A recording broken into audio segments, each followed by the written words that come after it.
कहानियाँ सुनाता हूँ पवन आते जाते हैं। ये सफ़र है मोहन से महात्मा तक, अर्थात ये सफ़र है महात्मा गांधी का। और इसकी शुरुआत होती है यूँ, कंपटीशन पॉइंट ऑफ व्यू से देखें तो 1915 में महात्मा गांधी भारत लौट कर आए थे हार्डिंग द्वितीय के समय में। उनके राजनीतिक गुरु हैं गोपाल कृष्ण गोखले। लेकिन कहानी महज इतनी सी नहीं है। एक ऐसा व्यक्ति और ऐसा व्यक्तित्व जिनका जन्म 2 अक्टूबर 1869 में पोरबंदर में, काठियावाड़ जो रियासत था उसके अंदर हुआ था। गांधी अपने माता पिता के में अपने पिता तीसरी बीवी के चौथे संतान या चौथी बीवी के तीसरे संतान के रूप में जाने जाते हैं। इनका पूरा नाम मोहनदास करमचंद गांधी है।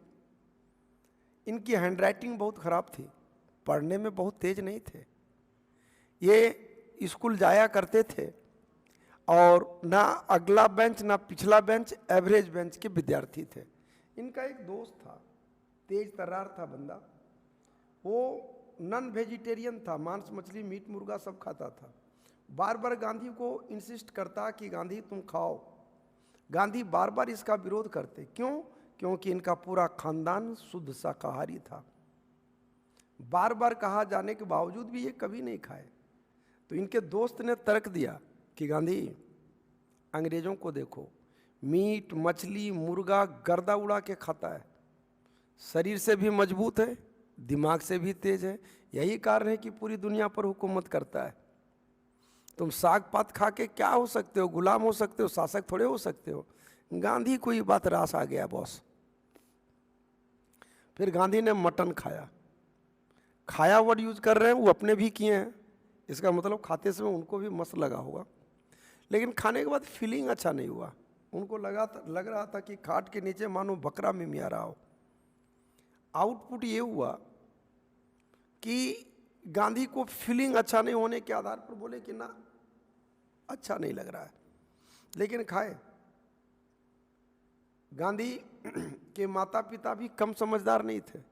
वो टाइम पीरियड था जिस टाइम पीरियड में माता पिता अपने बच्चों के दुख को समय पर दूर कर दिया करते थे। समझदार थे और उनका दुख बचपन में ही दूर कर दिया गया। 7-8 में थे उसी समय। इसका मतलब है कि उनकी शादी कर दी गई। गांधी की शादी हो गई, कस्तूरबा घर में आ गई। गांधी प्रकृति से शक्की मिजाज के और उनकी कस्तूरबा धार्मिक प्रवृत्ति के परिणाम ये हुआ कि कस्तूरबा मंदिर जाया करती थी और गांधी को लगे कि मंदिर एक बहाना है, उससे मिलने जाना है, टाइम टू टाइम ठोक दे। देखो, ये हम नहीं करें, इतिहास कर रहा है। उन्हें बड़े बड़े महापुरुष भी अपनी बीवियों को मारा करते थे। हम ये नहीं करें बीवी को मारो, ये हम नहीं कर रहे हैं, ये इतिहास कह रहा है तो हम पढ़ा रहे हैं, इसके आधार पर हम बोल रहे हैं। गांधी मैट्रिक पास किए। मैट्रिक पास करने के बाद हो गया कि गांधी अब क्या करेगा। तो परिवार वालों ने निर्णय लिया कि इसको बैरिस्ट्री की पढ़ाई के लिए लंदन भेजना चाहिए। तो गांधी को बैरिस्ट्री मतलब मत सोचना ऑफिसर IAS रहे, वकालत की पढ़ाई के लिए भेजा गया, इंग्लैंड भेजा गया। और जब वहाँ गए तो गांधी उस वक्त मोहनदास करमचंद गांधी थे, महात्मा गांधी नहीं थे। जानते हो, वो डिस्को थिक जाते थे। कभी कभी गांधी के साथ हम भी गए हैं, मेरा राजेश भी गया है, इसलिए हम लोग जानते हैं। अब देखो, हंस देगा तो गुजारा नहीं होगा। तो वो जानते हो, एक बार गांधी जी को पैसा नहीं था तो उनको घड़ी थी सोने की, बंधक रख के घुसे थे। और इंडिया का डिस्को नहीं है यार, वहाँ पर जुगाड़ बड़ी तगड़ा रहता है। वो गांधी थे। और गांधी का अंग्रेजी में बाबा जी थे, हमरे टाइप पर थे, राजेश तोरे टाइप पर होंगे। अंग्रेजी में बाबा जी थे। तो लोग कहा कि गांधी तुम इंग्लैंड का मैट्रिक पास कर जाओ। तो गांधी इंग्लैंड का मैट्रिक बोर्ड पास किया जा रहा, अंग्रेजी में सुधार आई। और वो रहते थे इंस्टीट्यूट से 20-25 किलोमीटर दूर, साइकिल से आना जाना करते थे। बाकी उनका दोस्त यार के साथ हम भी रहते थे, तो बगले में रहते थे, वॉकिंग डिस्टेंस में। तो गांधी को सब कुछ समझाया, हम भी समझाए कि यार यहीं रहो। तो गांधी रहने से इनकार कर दिए। बाद में जब गांधी को होश आया तो उसका सच्चाई बताए थे। जानते हो, उनका अपना मकान मालकिन के साथ बड़ा मधुर संबंध था। शब्दों में मत जाओ, भावनाओं को समझो, समझ सकते हो तो आगे। परिणाम ये हुआ कि वो बैरिस्ट्री की पढ़ाई करते करते गांधी जिद्दी हो गए प्रकृति से। और जब गांधी प्रकृति से जिद्दी हो गए तो जिद्दी होने के बाद वो सत्य को अकाट्य मानना शुरू कर दिया। आउटपुट इनपुट यही हुआ कि गांधी सत्य के प्रति बढ़ता रुझान और अत्यधिक बढ़ता रुझान, 1891 में वो बैरिस्टर तो बन गए और बैरिस्टर की डिग्री लेकर के भारत को लौटे। वो राजकोट और मुंबई में प्रैक्टिस करने को जाते, उनके बड़े भाई नामी गिरामी वकील थे, तो उनको लगता था कि छोटे भाई को सेट करें। कुछ क्लाइंट आता तो गांधी के पास भेज दिया जाता। अब गांधी के पास जो क्लाइंट आता यारा, वो क्लाइंट को यही पूछते कि तुम सच सच बताओ कि इसमें सच क्या है। अब तुम मान लो किसी का मर्डर करके गए हो, और मर्डर करके गए और मर्डर करने के बाद तुम कहो कि सर गोसा चढ़ गया था, एकाएक रैंडमली पिस्टल निकाले मार दिए, और अगला तेरा वकील कहे कि तुम जो बोले हो यही बात हम जज को बता देंगे, तो बताओ राजेश, ऐसा बोका वकील रखेगा कि? परिणाम ये हुआ कि गांधी जी की वकालत बिल्कुल नहीं चली, और जब गांधी की वकालत बिल्कुल नहीं चली, परिस्थितियां बदल गई, करवट लेना आरंभ की, तो बड़े भाई भी अपने अंदाज में टेंशन में, लेकिन गांधी को कोई फर्क था नहीं। एकाएक होता क्या है कि Gandhi practice Bombay high court Calcutta में करते रहे, कोई सफल वकील नहीं बन पाए। उसी दरमियान दादा अब्दुल्ला कौन है? तो दादा अब्दुल्ला यारा गुजराती हैं, और वो उनका टोटल कारोबार चलता था अफ्रीका में। तो टोटल कारोबार जो अफ्रीका में चलता, उनका टोटल कारोबार जो अफ्रीका में चलता, तो अफ्रीका में जो उनका टोटल कारोबार चलता, वहाँ पर ब्रिटिश हुकूमत का कुछ कानून गलत था, उसको उसके अगेंस्ट में ही आए, और उनको एक रंगरूट की ज़रूरत थी, एक ऐसे वकील की ज़रूरत थी जो दादा अब्दुल्ला के पक्ष को हुकूमत के सामने रख सके, और इसी के लिए वो भारत आए। और आए थे एक्चुअली गांधी के बड़े भाई को लेने के लिए, लेकिन गांधी के बड़े भाई ने कहा कि यारा हमारे पास इतना क्लाइंट है कि इतनों को छोड़कर हम सिर्फ एक केस की पैरवी के लिए नहीं जा सकते।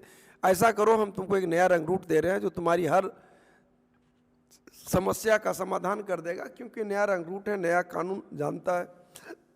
अब कोई बड़ा वकील किसी का रेफरेंस दे, कोई बड़ा डॉक्टर किसी का रेफरेंस दे तो काटना मुश्किल होता है, और उन्होंने रेफरेंस दिया था गांधी का।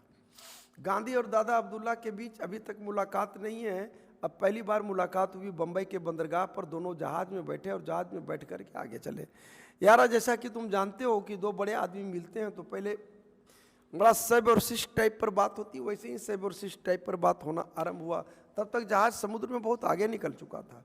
लास्ट में जब टॉपिक पर बात आई तो दादा अब्दुल्ला ने अपने केस को समझाया, और उन्होंने ये समझाया कि कैसे इस कानून का उल्लंघन करना, कानून को तोड़ना मेरे लिए मजबूरी है, आपको इसी संदर्भ में पैरवी करना है। यारा महात्मा गांधी ने जब ये कहा कि जब आप कानून तोड़ रहे हो तो गुनाहगार है, आपको सजा मिलनी चाहिए, दादा अब्दुल्ला ने अपना माथा ठोक लिया।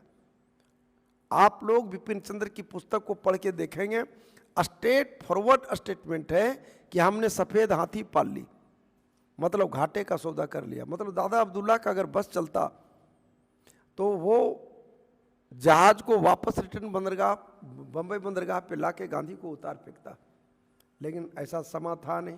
खैर, अपनी अपनी कड़ी है, अपनी अपनी बातें हैं। गांधी अफ्रीका गए, लोगों ने कहा कि यहाँ अफ्रीका में रह रहे भारतीयों की स्थिति बहुत खराब है। गांधी जिद्दी थे, सत्यवादी भी थे, लेकिन किन्हीं के बात को एकाएक मानते नहीं थे जब तक उसको परखते नहीं थे। एक घटना ने उनका नज़रिया बदल दिया। वो घटना क्या था कि गांधी को गए रेलवे रिजर्वेशन काउंटर में, और रिजर्वेशन काउंटर में गए तो उनको रिजर्वेशन चाहिए था फर्स्ट क्लास के डब्बे में। बुकिंग क्लर्क ने कहा कि फर्स्ट क्लास के डब्बे में केवल अंग्रेजों को जाने का अधिकार है, कोई और नहीं जा सकता। तो गांधी ने कहा कि अगर ऐसा है तो हमको तुम दिखाओ लिखा हुआ कानून, अगर कानून होगा तो हम नहीं मांगेंगे। लेकिन यार ये कानून नहीं था, ये परंपरा था। तो गांधी ने कहा कि अंग्रेजी और अंग्रेजियत दोनों हमको आती है, टिकट दो। तो उसको लग गया कि झमेला नहीं है, अंतर्राष्ट्रीय झमेला है। पकड़ के उठा के ले गए गांधी के पास, इसके स्टेशन मास्टर के पास। स्टेशन मास्टर को से भी बहस हुई। बहस होने के बाद अंतिम आउटपुट यही हुआ कि इन्होंने कहा कि कानून है तो नहीं मांगेंगे, नहीं कानून टिकट दो। लाचार होकर एक टिकट देना पड़ा। और जब टिकट दिए तो यारा वो पूरे बोगी में अंग्रेज, एक इंडियन, वो भी गुजराती। सबों को लगा कि बेटा हंसों के बीच में मतलब हंसों के बीच में कौवा कहाँ से आ गया। बगुला सही नहीं वर्ड होगा, कौवा कहाँ से आ गया। बारी बारी से अंग्रेजों ने धुना और धुनते हुए लाता यहाँ पे गेट तक। और गांधी भी हाथ थे, उठ के चल जाते अपने सीट पर। लास्ट में वो लोग जब उब गया तो उन लोगों ने क्या किया कि उनका मतलब लगेज बगेज जो था स्टेशन पे फेंक दिया। उतरना मजबूरी था, गांधी उतरे। उतरने के बाद वो टमटम पर बैठे। बॉस, टमटम का नियम होता था कि हॉट सीट पर, टमटम सीट पर तब तक तुम बैठ सकते हो जब तक कोई अंग्रेज नहीं है। अगर अंग्रेज आ गया तो आपको जहाँ अंग्रेज पाँव रख रहा है वो नीचे बैठना है। गांधी सरक दिए कि बेटा बैठ तुम भी। उसके बाद जो यहाँ कसर बाकी था वो पूरा हो गया। गांधी को लग गया कि भारतीयों की स्थिति कितनी बद से बदतर है, कुछ करना चाहिए। और यही कुछ करना चाहिए के आधार पर वो अब रंग भेद के खिलाफ लड़ाई में उतर गए। बात उन दिनों की है, उन्हीं दिनों ब्रिटिश हुकूमत ने एक कानून बनाया था कि तमाम भारतीयों को अपने साथ पासपोर्ट रखना होगा। यारा गांधी ने कहा कि भारतीय ही क्यों, वर्ड विदेशी जोड़ो, क्योंकि अंग्रेज भी तो विदेशी थे। विदेशी जोड़ता तो फंस जाता। फिर से मैं दूर आ रहा हूं कि विदेशी जोड़ो, भारतीय नहीं। तुम सोचो कि आज अगर कोई थानेदार चाहे कि 1 घंटा के अंदर हमको 5,000 रुपया कलेक्टर कर लेगा यार, वो रोड पर निकल करके केवल 2 व्हीलर वालों से ड्राइविंग लाइसेंस ये सब की मांग करना शुरू कर देगा। निश्चित रूप से मिल जाएगा। 500 10 आदमी से वसूल लेगा तो 5,000 वसूल लेगा। वही गांधी ने कहा कि ये तो पुलिस वसूली का साधन बनेगा, आपको ये कानून वापस लेना होगा। लेकिन हुकूमत, वो भी क्रूर हुकूमत, मानने को कहाँ से तैयार होती। गांधी ने तमाम भारतीयों की एक मीटिंग बुलाई और मीटिंग बुला करके उन्होंने ये कहा कि दुनिया में कोई ऐसा कोर्ट नहीं है, ऐसा कचहरी नहीं है जो हर किसी को सजा दे दे। हम लोगों को अपना टोटल पासपोर्ट जला देना चाहिए। और गांधी ने पहली बार अपने पासपोर्ट सबको जला दिया।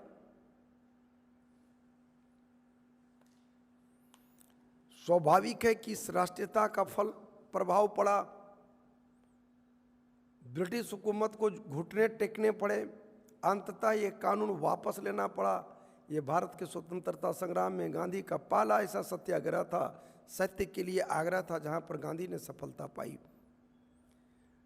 क्रम आगे चला। पूरे आंदोलन जो दक्षिण अफ्रीका में रहा, वीडियो बनाएंगे कभी तो समझाएंगे। उस क्रम में गांधी को लगा कि महिलाओं की उपस्थिति कम है, लेकिन उसी दरमियान ब्रिटिश हुकूमत ने एक कानून बनाया था कि जिन लोगों की शादी ईसाई रीति रिवाज से नहीं हुई उनकी शादी अवैध घोषित की जाती है। यारा हर किसी की अपनी बीवी इलीगल हो गई, अवैध हो गई, बच्चे नाजायज हो गए। गांधी ने जब इसके खिलाफ आह्वान किया तो क्या बच्चे क्या पुरुष सब कोई सड़कों पर उतर गए। ब्रिटिश हुकूमत के खिलाफ आंदोलन आरंभ हुआ। अंततः हुकूमत को झुकना पड़ा। यातनाओं का दौर गांधी को सहना पड़ा था। चर्चा आगे की कड़ी में करूंगा। वही गांधी जो सत्य के लिए आग्रह अफ्रीका की सरजमी पर करते, भारत की सरजमी पर उनकी एक एक गतिविधि की चर्चा होती। गांधी भारत आने से पहले अपनी परिचय के मुहताज नहीं थे। आवाम की आम जनता गांधी से परिचित हो चुके थे। सबों की जुबान पर एक ही बात थी कि गांधी आएंगे आज़ादी लाएंगे, गांधी आएंगे आज़ादी लाएंगे। और वही गांधी 1915 में जब प्रथम विश्व युद्ध चल रहा था तब भारत को आए थे। लोगों को उम्मीद थी कि गांधी आएंगे तो आने के उपरांत ब्रिटिश हुकूमत के खिलाफ कोई आंदोलन होगा और आंदोलन का परिणाम सुखद होगा, आंदोलन का परिणाम सहज होगा, भारत आज़ाद होगा। लेकिन गांधी ने आते के साथ तमाम युवाओं से आग्रह किया और कहा कि अभी हमारा शासक प्रथम विश्व युद्ध के दौर से गुजर रहा है, परेशानियों के दौर से गुजर रहा है। हम लोगों को चाहिए कि हर मुकाम पर हुकूमत को सहयोग करें। सेना के रूप में आप तमाम युवा भर्ती हों। सबों को लगा कि हम क्या सुन रहे हैं, गांधी, और वो भी ब्रिटिश हुकूमत के समर्थन में। यारा यही कारण है कि गांधी को सफरिंग एजेंट तक कहा गया, गांधी को सफरिंग एजेंट तक कहा गया। और गांधी भारत आने के बाद इनके राजनीतिक गुरु गोपाल कृष्ण गोखले ने इनको सलाह दिया था कि भारत की सरजमी पर जब तक परिस्थितियां सामान्य ना हो, पक्ष में ना हो, तब तक कोई आंदोलन आरंभ नहीं करना। और गांधी ने इस कथन का पालन किया। यारा, गांधी एक युग है, गांधी एक दर्शन है। कभी इनके ऊपर वीडियो बना करके हम समझाएंगे तो समझ में आएगा। शायद ही दुनिया का, विश्व का कोई ऐसा देश होगा जो अपने महापुरुष को बदनुमा दाग के रूप में देखता होगा, गाली और उलाहना के रूप में देखता होगा, जैसे भारत में देखा जाता है। कोई सच बोलता है, कोई सत्य की बात करता है तो बोलता है लोग कि अरे तुम बड़का गांधी बनो ही। यारा, गांधी का एक कोना तो हो ले। ये गांधी भारत भ्रमण करना आरंभ करते हैं और ब्रिटिश हुकूमत का पांव थर्राना आरंभ होता है।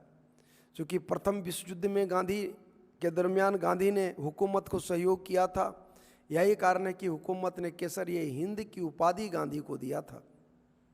गांधी से खुश नहीं थे, नाराज भी नहीं थे, एक सामान्य परिपाटी सी प्रक्रिया की बात थी। ये वो भारत था जिस भारत में राष्ट्र और राष्ट्रीयता नाम का कोई चीज़ नहीं था।